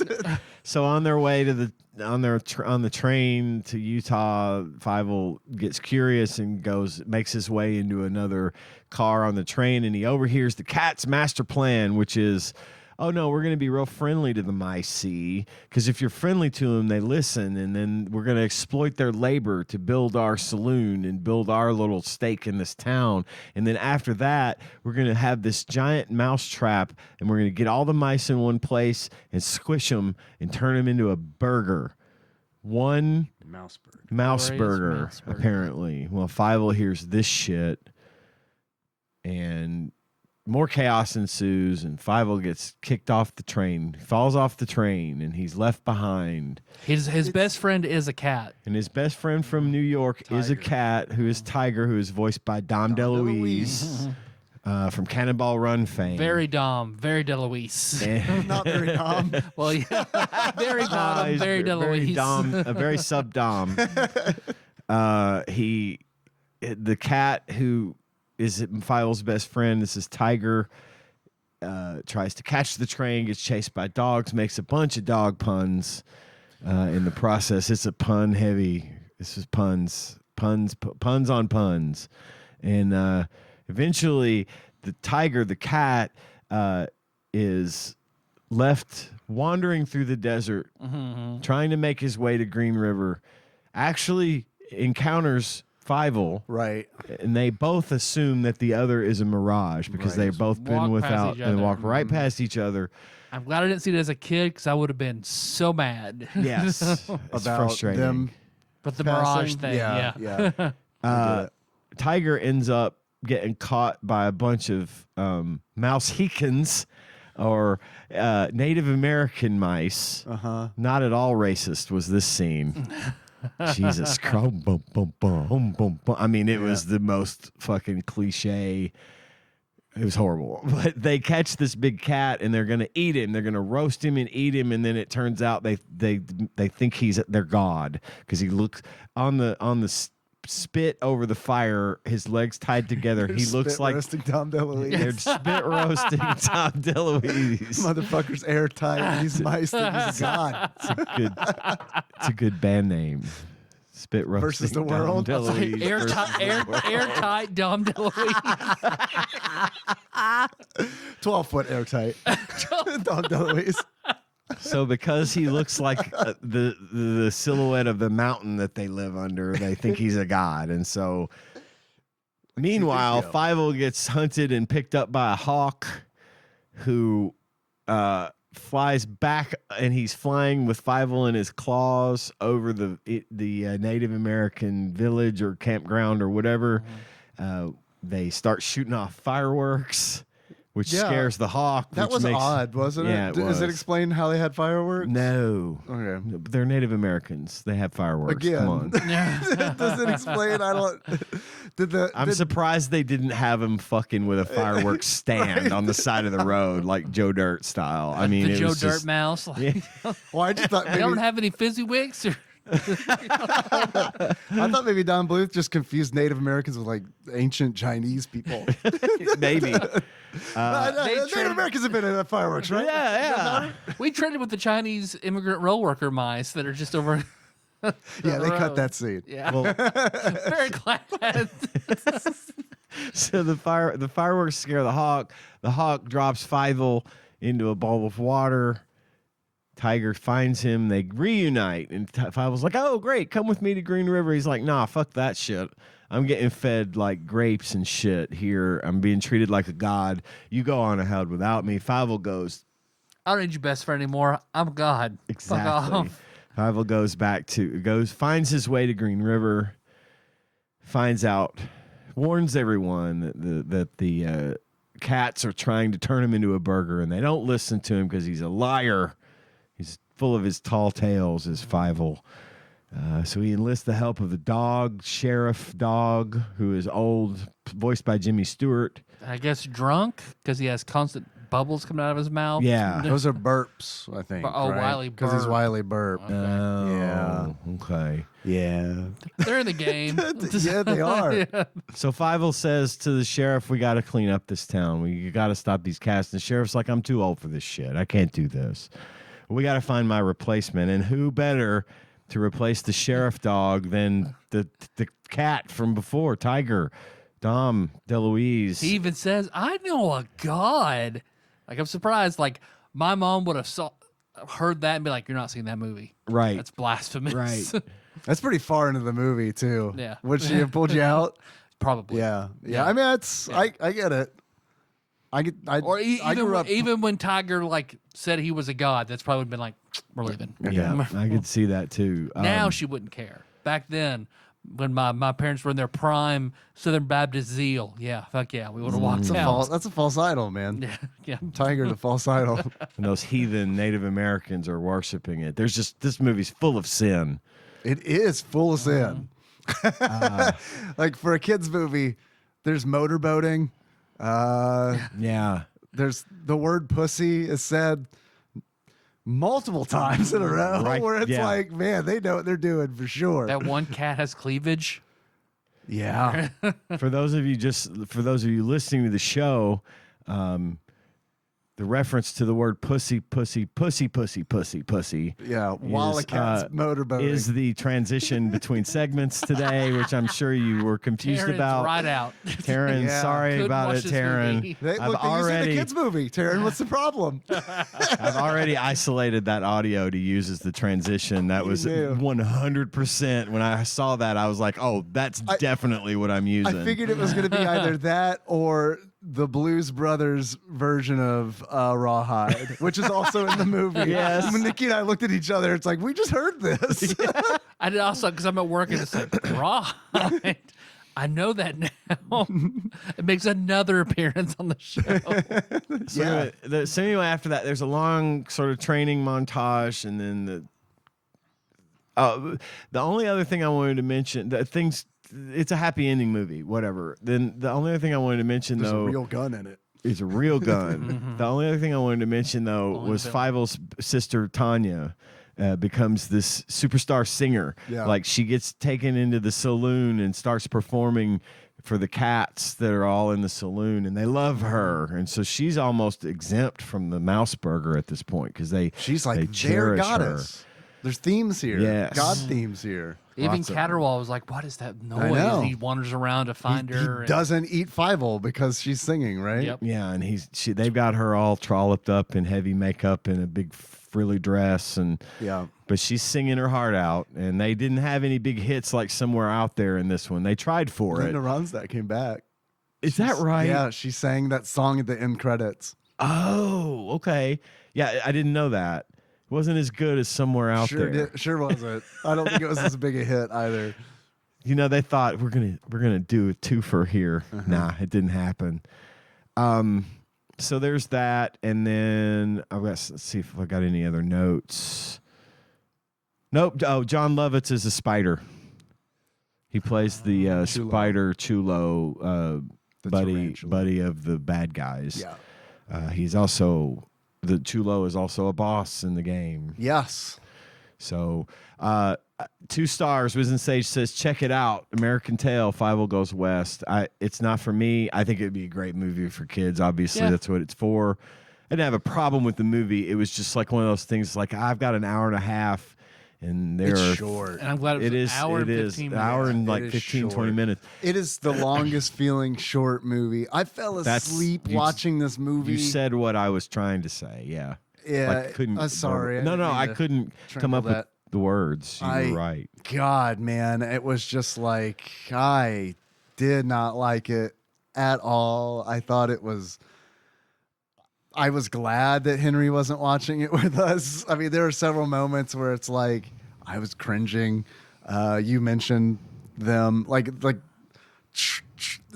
truthfully, when the woman has Cat Arwal between her breasts and like Is forcing him in there and saying pussy, pussy, pussy, pussy, pussy, pussy, pussy. I was literally like, I am so glad that our son is not watching this. He would be uncomfortable. Yeah. We would not that we would just all be uncomfortable. I can't imagine being in a theater with with my child This was and being like, this is fine. Yeah. this was a We're all gonna pretend like that didn't happen, right? this was a Nickelodeon kids show moment of adult humor being disguised as something innocent because the word pussy means cat. They knew, But they not knew what they were fucking not doing. clever. Right, not cleverly tongue-in-cheek transparent enough. No, Right. this was not tongue in cheek. It was blatant. They knew what they were doing almost as much as they knew what they were doing when little mousy Tanya is being carried on the cat hands. Yeah. The penis in the background. Yes, there's in a just a doodle there's a doodle. of a penis. It's not like you Pointed know. at her Opens her mouth. mouth. Remember in The Lion King where the clouds say sex and it's sort of subtle and you don't know it unless someone points it out. No. This one is just someone drew a dick on that cell. one frame. One frame. And they didn't know about it until the Blu-ray release. Is the rumor? I watched this. Someone on- drew that dick on there and they knew what they were doing. And it's Yeah. right in front of the It's- mouse's mouth it's- while she's singing with her mouth open. Someone, the one of the animators or I artists think it's hilarious. drew. Oh, I did too. It is fucking hilarious. Drew a literal dick and balls right in front of her mouth. It's funny. It's small and it's like done in the style like a teenager would. I mean, do. Looks in like a super notebook. bad dick. or Yeah, it something. does. Yeah. It looks like a tiny super bad dick, pointing at her mouth. yeah. It's funny as fuck. I never hope knew it's that not either. a hoax because it's not in the Blu-ray version because that's when apparently that's when the studio realized that it was in there. Oh, because they have to do those it was frame by removed. frame for the upscaling. Right. Yeah. So if anybody has a VHS copy of Fievel Goes West, let me know. It's I think exactly about 40 minutes. 41 minutes in, Yeah. according to the video. Let me know. So, but yeah, I mean, I guess it looked like this was going to be a powerhouse franchise, and then this movie stopped it. It kind of did So- the same thing that Land Before Time did, which was they just kept making sequel after sequel after sequel. I was looking it up to see where it was streaming. It wasn't streaming free, so that was fun. Glad I paid for that one, but Could have bought a mouse burger. I could have bought a whole mouse burger, maybe some French fries to go with it. Demolition Man. Yes. I'm eating a rat burger. Anyway, I think they had a bunch of when I was searching it out, good there was Stallone, a by the bunch of stuff. A bunch of stuff after this, you know. Yeah, might I have think been there were like 2 more movies. 2 or 3 more, yeah. So And they get and more, Land Before Time went on way longer than it should have. I think from it's what still understand. going. It's I think still it's- fucking they're going. on like 14 or something. They got, yeah. they got more Land Before Times than Final Fantasies, I think. That's why Anna loved one that Melissa bought at the dollar store, like them and the trip to Big Water. It was like a VHS only, super shitty yeah, I remember you animation, looks mentioning bad. this, I think. And like the first time Anna ever saw a lake, she was like, "Mama, Big Water." Oh, that's actually fucking adorable. But it was fine. It wasn't for me. It's not my thing. I don't think it's for. It's not for adults. I don't think it's for kids today No. either. I mean, I think it's definitely for kids. When did this movie come out? It was like 92. 92, It's a 93. guess. Yeah. This is information we should probably say. Nah. I like it when people have to listen to us look things up. That's what I mean when I say good with an asterisk next to it. 1991. Okay. The year I graduated high school. This came out. That's probably why I didn't see it. Yeah, I wasn't on top of your list. No. So the game. I was way too Fievel into Goes girls. West. Yes, we did. This did have a subsequent video game that was Yes. released on Super Nintendo. Mm-hmm. And I have, before we start, I have Genuine Super Nintendo. I have a You said genuine, I think pony, so a genuine Super Nintendo. Yeah, I love it. I love it. If anybody out there can like mod a Super Nintendo, like put a genuine wrap on it. That'd be sweet. Brad from Arizona sent us an email. Oh, I'm glad I didn't see that. Yes, I'm he glad that does. you saw that. And I'm going to read that as context for the game talk. Okay. Tyler, Dave, and Ian. I'm in parentheses. I think we can upgrade you from a parenthetical clause Yeah. to Good. just Steam remove name. the parentheses. Yeah. Okay. Yeah. I mean, that's my vote.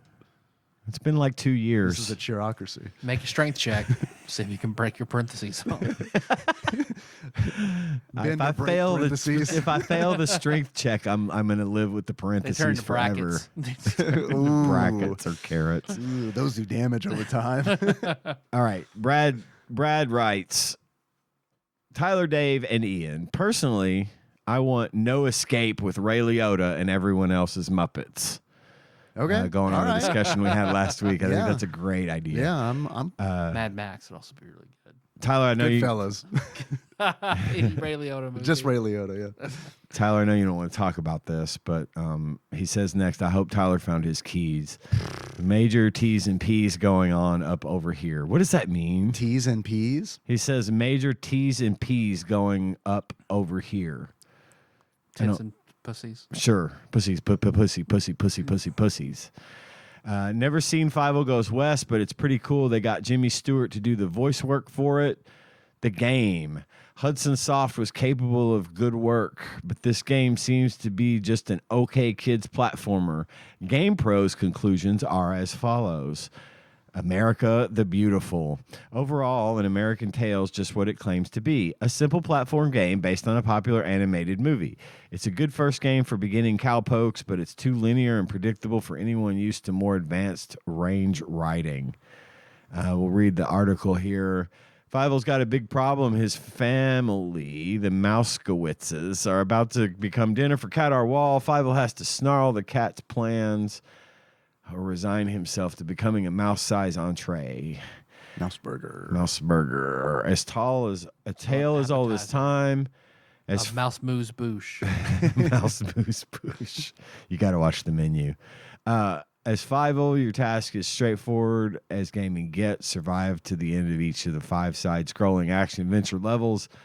Although this game is going to seem like old hat to experienced gamers, it kicks up enough dust to keep dude cowboys and other novices happy.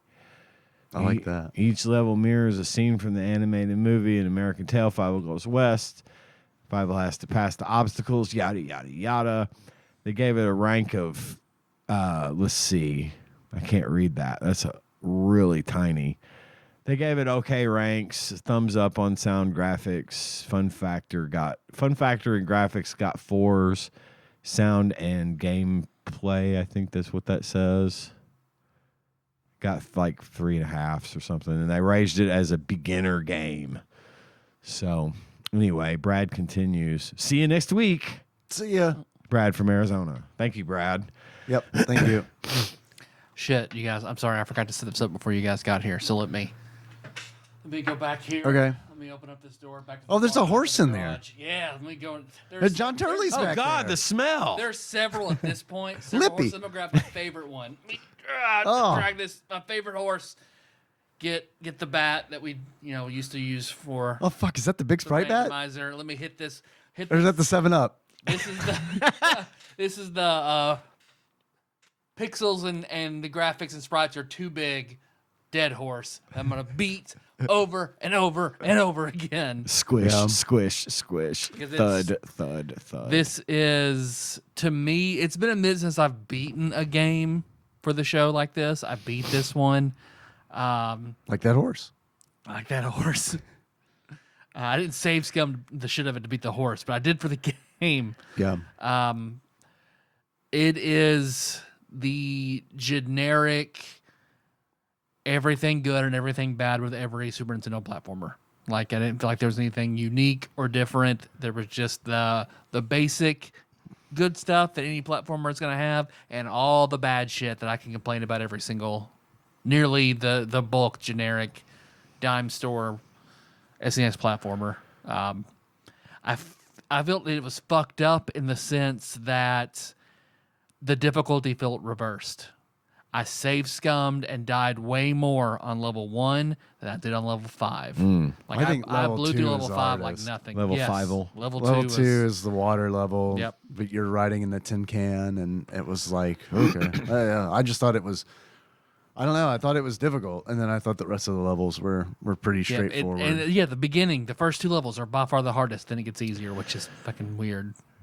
Yeah, I don't know. I it is weird for sure, but I also feel like this to me felt like an NES game on a Super Nintendo,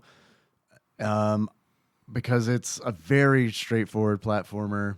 I was really impressed with it when I kinda was first too. turned it on. I thought, oh shit, this looks really good. I It thought it looks looked nice, really yes. really good, and I thought the controls. I don't think the controls are super tight, but it felt like a Hudson Soft game to me. Yeah. Like it was like, okay, I can feel the, I mean, I wouldn't go so far to say as I could feel the Adventure Island in it, but there's the DNA is there. Like because Adventure Island's not a super tight platformer, you know what I mean? And it's also one of these, like, it felt like an NES platformer because it's like you got a jump button and you got a shoot button. Yeah. And that's, as far as I could tell, it. This Yep. is a two button. 2 types of game. guns: your water gun Yeah. or your pop gun, Which your I thought cork was, gun. I thought the inclusion of a water gun was really neat because, but you only really use it for cool things in the first level. Yep. Because it's like there are these platforms that are on fire, and you use the water gun. in the rain. They're on fire in the rain. It's an oil fire. It's very hot. You use the water gun to put the flaming platforms out. I was like, oh, this is neat. This is cool. It is a neat concept. It felt to me like something you would see in a modern indie retro style game. It's like, okay, so they're going to do this thing, right? And it's like they only do it really in that first level. I mean, it's like not an issue pretty much anywhere else. I felt like that was I feel like I never saw the bummer. water gun upgrade again. Like Not really. Because there are like star blocks you can shoot and get, and I would get more caps, and then invincibility stars and coins. Yeah. Right. Coins for extra lives. That was it. I thought as well that the graphics and the sound and music were pretty good. Yeah. I liked all of that. I thought it looked great. I agree there. When I turned it on, looked I was amazing. like, is this a hidden gem? Right. It does look very good. And I feel like to a certain extent it is kind of a hidden gem. And the reason is because I found myself thinking about all the shitty games we've played, especially the ones that are supposed to be tied to movies, that don't follow the fucking movie at all. I know that. It was And faithful this to the was faithful to the pacing of the Mm-hmm. movie. It was a short game, and I think that's probably something that might work against it in some ways, just because I played it, and I also watched the long play, which was 29 minutes. Soup to nuts, and this was the guy going pretty slow pace through the whole thing, picking up all the coins and not speed running at all. This would be a good speed run game, I think. Yeah, I wonder what the time is. On But if you could feel like you'd have to, type memorization, of course. But also my problem in that Fievel, I feel like Fievel was a little too big, but it's more like all the enemies. the enemies were big, and you're big. so like they just like suddenly they're firing guns, or a boulder is suddenly they're on top of you. Yes. There's Yeah. not room to see it and navigate and go around. You're it. absolutely right in that regard. And I thought that one of the things that this game had over so many of these movie tie-in games that we've played is that it followed the fucking movie, and that to me is kind of one of the Act big like you didn't hit. like the bonus levels in Demolition Man. Exactly. It's like the hit or miss for me is going to be, okay, number 1 A+ criteria for me, does the game follow the fucking movie, the plot of the movie? And this one does almost perfectly. And that was a big deal to me. And that coupled with the way that it looks, I like the weapons. I thought the level design was simple, but still not boring, challenging and simple. Well, see, and thoughtful That's in a way. when I think level 1 to level 5 are weird because in level 1 you're putting out flaming blocks, you're jumping on platforms that drop to your death. Meanwhile, level 5 at the very end is a straight walk to the town, to the saloon. And I do feel like they also try to like obfuscate like how difficult something is. Because I had a real issue, like an example of this is I had a real issue with the camera placement in this game. There are some times where it's like the camera is like what you're seeing on the screen is Fievel at the very bottom of the screen. And then there's all this room up at the top. And then you move and you like go down a hill, and then all of a sudden it's like Fievel's at the top of the screen. It's just the camera is moving around, and it's like it feels like for no reason. Yeah. And it's like, as I was playing it, I was like, are they trying to make it feel less boring? Because all I'm doing is moving from left to right in this segment. It could be, yeah. And that's all I could think of. It was either that or a mistake. I mean, it felt really weird. Well, I thought I thought the boss levels were kind of good, actually. I love a good, and I feel like the side, they were wider levels to compensate for the size of the bosses. Yes. Great. They played differently. Yeah, the boss fights I've got no those were problems with. cool. Especially I like the final boss being completely different than all the other bosses. which was multiple levels. You know, you hit Kadar wall, and then he gets down to the next level, and you fall down and fight him again, and then a third time. That's cool. That's a great final boss. I thought the one with the bird was neat. Yeah, I like the Chulo one. Yeah, the Chulo one was good you can too. Use like the little spider egg sacs as like platforms, and he's spitting webs. The one with the bird was neat because the bird would come in and start removing parts of the floor that you would fall through and die, which I thought was funny though, because like when you finally beat the bird, then you just jump down. It's like, well, I could have just done that to begin with, you know? The bird was trying to help you. The bird was trying to get you down out of his fucking... Hey, come on. They ran out of bird animation budget because the bird would zoom in like a fucking Final Fantasy Tactics summon, just a still live bird. Here's your PNG mode 7 into the screen. Yeah. But the boss fights were fun. They were interesting, and I thought well placed, and again relevant to the movie.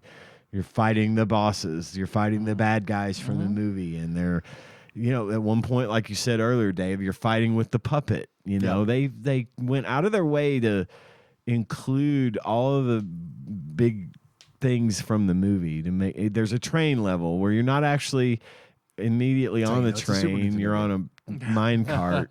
You know, but those were just neat.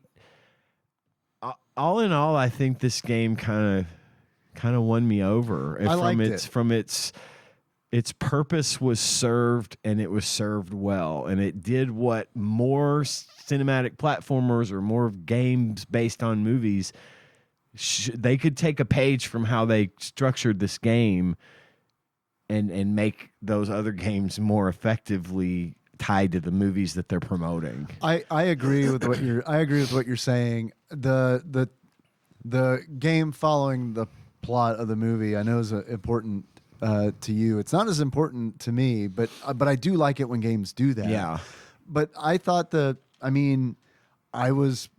what usually gets me is the presentation, and I feel like this game really had really good presentation. Excellent presentation, great polish. Graphically speaking. I think it had good art direction. It did. And I think it was easy for them. I think making a Fievel Goes West video game, I think it's easier to have good presentation and follow the plot of the movie than say something like Terminator 2. Right. You know, which, you know, obviously LJN did a horrible job with that. But they could have done better, but that's a tough one. That's a tough one to do. No, I completely understand it. It's frustrating when it doesn't feel like much effort. It's like if you can't do better than that, then don't do it. Then don't bother doing it. Just don't do it because you know money though. Yeah, and all of the characters in this thing were recognizable. Yeah, everyone, you could tell exactly who they were. They were picture perfect representations, at least in a 16-bit form. Not like in the Muppets in the Escape. Not like that at all. I feel like they focus almost too much on being faithful, which is great, and then slacked up on the gameplay. Like let Fievel, let me fire in cardinal directions. Yeah, at least. Yeah. Have the different guns. Let me cycle through them in the boss fights. That would have been Let me have to nice. put out the flaming blocks. In the movie, whenever Fievel is in a candle and the spider is trying to get he's having to run end to end to get away from the flame. Okay, make that part of the boss fight. I have to switch to the water gun and put out the candles that he's trying to do something like that. Make the dynamic gameplay to even it out. It's Mega Agreed. Man. Yeah. I mean, it plays like does. an easy Mega Man, because like you're saying, you can't shoot in the cardinal directions. You're jump and shoot, mouse. You Yep. really are. Yeah. And I mean, I'm fine. I get it. I agree with you. I think they could have explored that, and I think it would have been a richer experience for it, because while I mean it plays kind of like Mega Man, but you've only got the plasma. Yeah. I mean, that's kind of it. But I also kind of look at the target demographic, and Right. it's like, I know this is for kids. Much like with the movie, it's easy to pick it apart, but when you think about a 5-year-old could sit down and play this Right. game and probably have a pretty good time, especially a 5-year-old who loves Fievel, right? Who's into I'm Fievel. Look, Right. mommy, I'm Fievel, but could actually like develop some basic gaming Yeah. skills like on a game like Pinocchio. this, then it makes it exactly what it should be, Yeah. When you're doing like the dance segments in Pinocchio, do something different like that. Have you be Tanya doing something in the singing section. Like, have you yeah. be Tiger training with Wiley Burp. Like I wish they'd mix it up just a little bit I could more. see Yeah. where Fievel Goes West would have benefited from those sort of Mini-games. one-off mini games like Pinocchio did, because I liked that about Pinocchio. Yeah. It wasn't my favorite game by Yeah. any stretch, but I did like their attempt to create mix it up. a different several replay value with Yeah. different games and breaking up the monotony. It does get monotonous. Which I do feel like it does get it monotonous. You does. just sink into everything. It's sort of the danger mechanic. Yeah. You sink in the sand. You sink into the cacti Right. that you have to jump over, and then like the desert levels, I felt like were the most boring, where you're just I agree. jumping Yeah. over the cactus, over the. Watch out for the hawk. Watch out for the snake. Right. Oh, and they do plenty of gotchas too, which I hate. Like that in the desert, especially, where it's like, oh, you got to jump over this cactus. Well, there's a hidden pit that opens up when you Right. are. Oh, and there's after you've committed to the job. Or this game is beautiful. I mean, well, not beautiful, but very nice looking, except for the pit. The pit looks just a weird. black line Yeah. right in the Yeah. fucking middle. Well, and also another gotcha is trying to like jump on the birds in the desert. You get hurt. Right. Hitting those from the top like Mario style, you can't do that. But there are several things that you can jump on, including the cats that are like 4 times bigger than Fievel. And Oh, I didn't know that. I just assumed no touching. you can I you just can shot everything. No touching. You can land No on touching. you can land Mario style on some enemies and some you can't, and it doesn't really Yeah. you don't really know no until logic you there. get hurt the first time, and you're like, okay, Yeah. can't touch that, I guess. And you have 3 hearts. 3 hearts, and you can build them up as you go and get extra You have lives. little blocks that'll give you hearts back and Yeah. stuff. Yeah.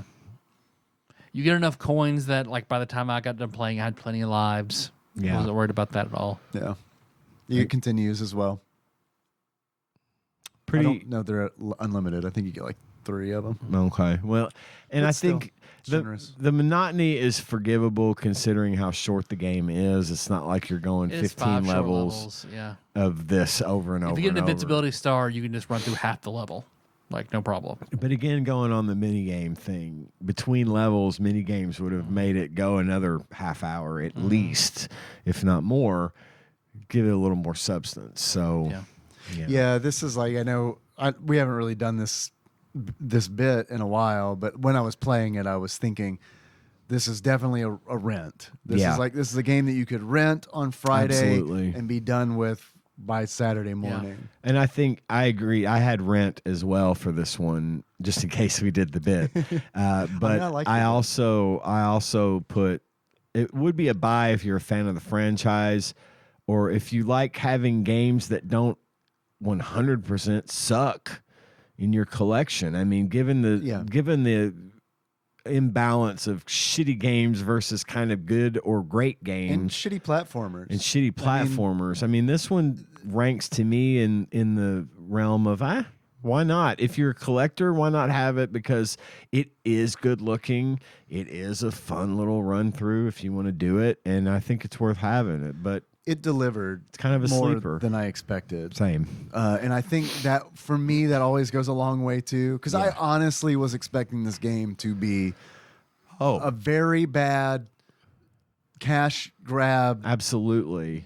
movie adaptation. Like, I mean, So it was I liked the game better than I liked the movie. girl, same. I like Which the game never happens. way better than the movie. Yes.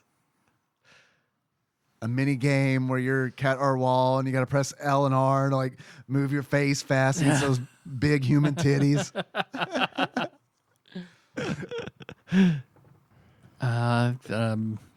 Covered a lot of it. Do you guys have any achievements? I have a few. What you got? They're not great, but I did what I could with what I had. My first achievement is Fievel Goes East. And to earn Fievel Goes East, you just play the game normally because you move east the entire time. Which, I feel like the game should have just been in the opposite direction since you're not going west. My second achievement is Dog Eat Mouse World.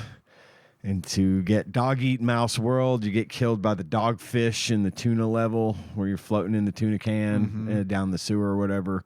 They jump out at you. They got their little cigars in their mouths or something. Least favorite joke from Fievel Goes West is the dogfish joke. I wouldn't have even realized that those were dogfish if I hadn't watched the movie. Yeah. But again, faithful to the content. We had dogfish. So yeah. My next achievement is No Strings Attached. And to get No Strings Attached, you defeat the puppet being controlled by Kadar Wall in the boss fight with the puppet. My next achievement is Did a Chick. Nice. To get Did a Chick, you kill all the lobstrosities / scorpions in the desert level. My last achievement is Data Chum, and to get Data Chum, you get killed by one of the lobstrosities / scorpions in the desert level. And that are my achievements. My first achievement, Data Chum. In order to unlock Data Chum, lose 1 heart to a scorpion claw in the desert and never regain it. Oh, yours is way better.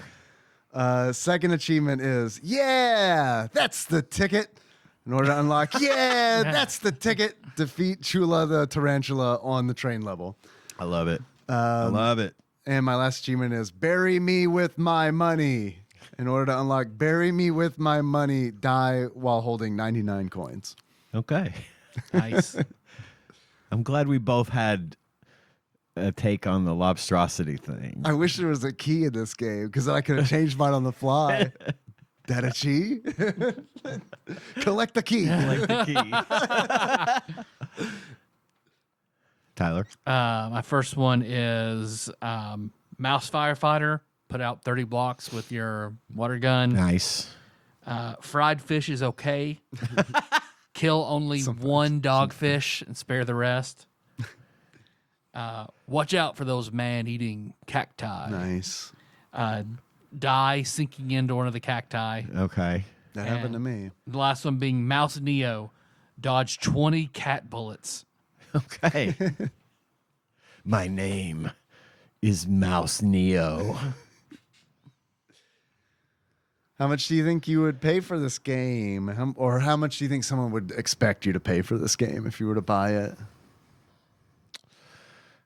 I don't know. I feel like this one, when we get to the ultimate Nintendo guide segment of this part of the show, I'm going to say that this was this today used $13.95. $13.95. Yep. What you think, Tyler? $9.50. $9.50. Actual retail value of An American Tail: Fievel Goes West for the Super Nintendo, loose on average, according to PriceCharting.com at the time of this recording, is $65. $65. Wow. That's $5 less than a new video game. Holy shit. $65. This game keeps surprising me. It's full of surprises. Holy moly, that's a lot of damn money. It That is color's my fully flopsy. unexpected. That's a flopsy of a different color. Speaking of Flopsy, what do you think Flopsy had to say about Fievel Goes West? I've seen already. I can't play on I this one. feel like I'm wrong. I would have thought this one would be, first of all, the star rating. I think they probably gave it 3.5 stars. Okay. And I would have thought it was common, given the It's a movie tie-in. amount of American Tail garbage that came out from the late 80s until this one. Fuck. I'm gonna go with uncommon. 3.5 stars. Uncommon. Uncommon. Yeah. I'll drop it to 3 stars 3. and say very uncommon. Very uncommon. Okay. Well, according to Flopsy, aka the Ultimate Nintendo Guide to the SNES Library, 1991 through 1998 by Pat Contry, courtesy of Monster Mold Mike and a mysterious shadowy benefactor, an American Tail, spelled like the tail you'd find on the butt of a mouse. Fievel Goes West. Glad you cleared that up. Yeah, yeah. In case anybody at home was trying to like Google it. And Google's like, do you Why can't I mean find it? American Tail? Like, A story. I keep getting Paul Bunyan. Or on the butt of a mouse. choose one. See, it's a play on words, kids. It's a baby's first play on words. They give Flopsy 3.5 stars. Got it in one. Availability, uncommon. Yay! Nailed Ding, it. ding, I ding, ding, got ding, it ding, this ding, ding, week. ding. Ring a ding ding, baby. Bing. If I could make my eyes pop, I would do it. But I Or can't. give me the lazy eye.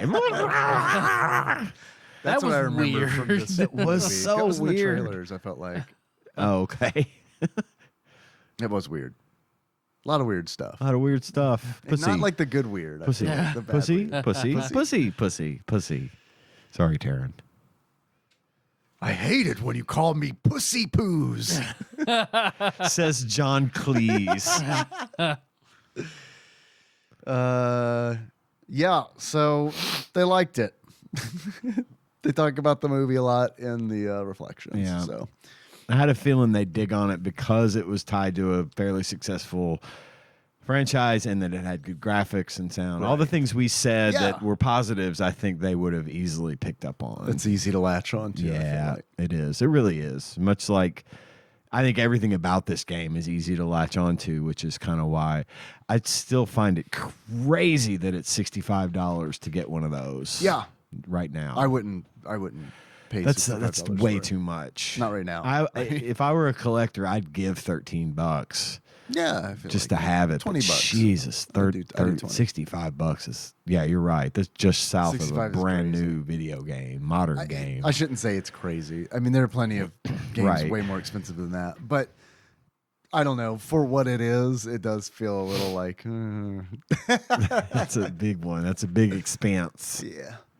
But I looked, you can look at previous years on price charting, and even back in the times where Super Nintendo games were like a quarter, you know what I mean? Yeah. It was like a $3 game. Right. So it's like it's rarity for Yeah. sure. Tyler, Yes, Dave. if you were to give this game a beard that sums up how you feel about it, what beard? Why? I would give it the beard, like when you're petting a cat, like real hard, like you're just petting that cat's loving it, Yeah. but the fur's going everywhere. Oh. Like when you pull back your hand and it's just covered in fur, fur is Yeah. everywhere, and some gets on your face. Fur. The real good cat pet down beard.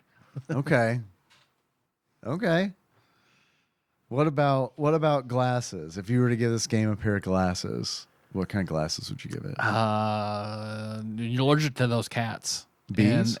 And bees? You're allergic to those cats. The allergy reaction eyes, all bloodshot, teary, watery, itchy. Okay. So balance it out. Allergy eyes.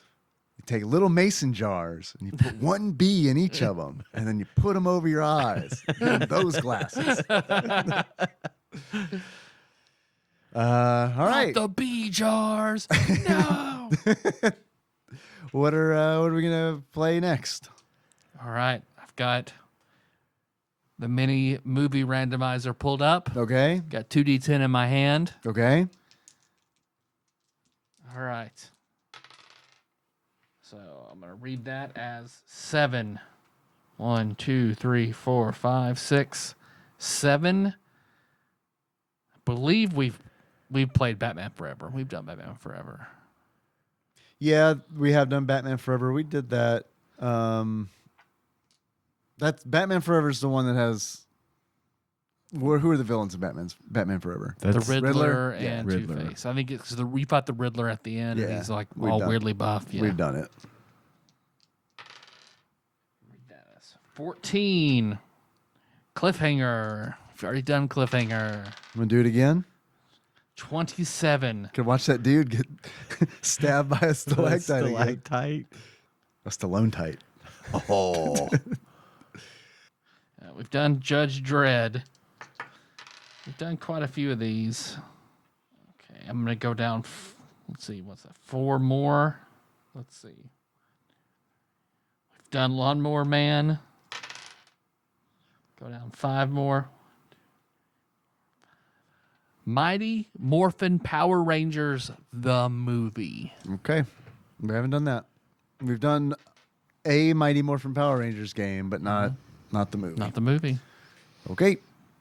Saw this one in the theaters. Nice. Yeah. I don't think I've seen it, but I don't think I watched it. I have not seen it nor watched. It's double My son had a thing. He was big into the Power Rangers, Yeah. and I think we saw that one, but I don't remember it. So I gotta It's the Ivan watch it Ooze. again. Yeah. I've seen the cartridge Mm-hmm. with Ivan Ooze on it.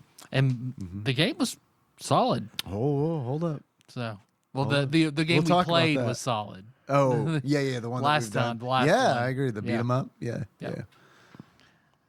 All right. So thanks for listening, everybody. Well, it's pretty late, so I think we're done. Yeah, I think 9:30. we're good to go. Thanks for listening, everybody. You can find the show on iTunes, not Stitcher, not SoundCloud, but on Spotify, YouTube, all over the goddamn place. All sorts of stuff going on, but most importantly, Patreon. I don't know why I was struggling to find my notes. I don't know why I even need these notes, but I go to them every time because I'm afraid I'm going to leave something out. We have a Patreon for $1 a month. You can get access to our bonus content, which we're hoping to add to shortly with a whole series covering the Dark Tower books that we've briefly talked about on the show. Patreon.com/TADPOG if you'd like to donate. We do have a list of executive producers. These are the fine folks who donate $20 or more per month to the show. And I'd like to read you that list like I do every week because we just want to make sure they know how much we love them and how grateful we are for their donation. So I'm going to do that now, starting with Cubicle Monkey, Plinko, Nick Price, Usurper Grimm, Gamebug Prime, Nathan Eaton, Pinball Airplane, Archmage, Chris Edler. Sorry you couldn't be on this episode. Derek Pope Sandwich, Enthusiast Jeff Miners, Drinksmith Joey Webster, Sandwich Pope Phil Hawkins, and last but not least, Louisville correspondent, Princess Consuela, Banana Hammock, Flavor Trick, Taryn Dahl. Congratulations on your marriage, and sorry we said pussy so much in this episode. Thanks, as always, to Dane for putting our show up on YouTube, and to Brad for sending us another email this week to help us get through the show and provide us nice, awesome content to read. Thank you guys so much. Thanks to all of our donors.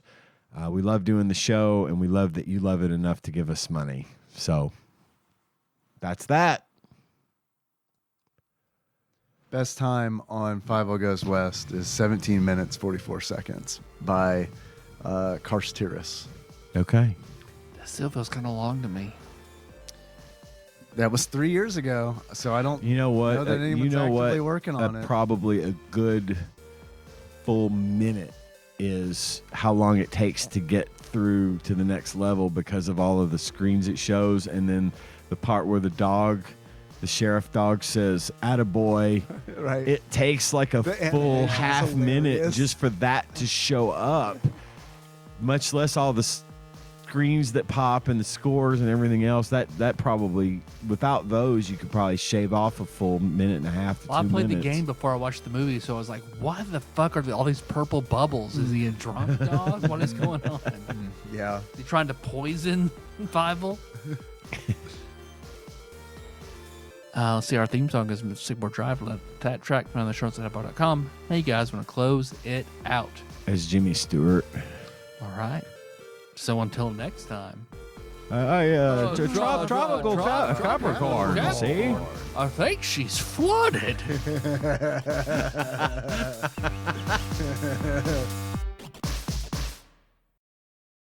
TADPOG is hosted and produced by Tyler Holland, Dave Moore, and Ian Chandler. New episodes published Wednesdays each week and are available on Apple Podcasts, Spotify, and anywhere else podcasts are hosted. Have a question or comment for the hosts? Call us at 270-883-2555 and leave us a voicemail. If we like it, we'll play it on the show and respond. Want to send us something?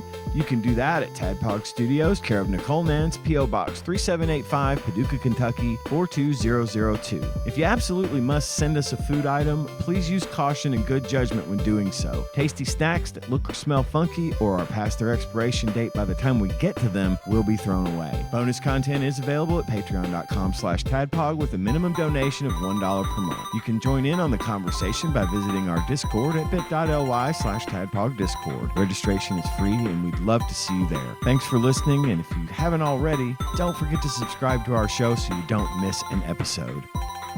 Now, where did I put that stinger? Oh, here it is. How have you been? It's all right. It's all right. Thankees were found today. Nice. Fuck. Holy shit. Yeah. Hey, you found them, though. Yeah. Where were they? I'm dying to It's know. weird because I cleaned out the van, Melissa cleaned out the van, and today she went to get something and they were sitting in the center console. So it's like, I feel like somebody found them and then just put them there. Uh-huh. Do you want to just get started and talk about your keys and stuff? Yeah, or? I'm good to start. Okay. Yeah. Do we have any ideas for a dramatic reading or a stinger of any kind this week?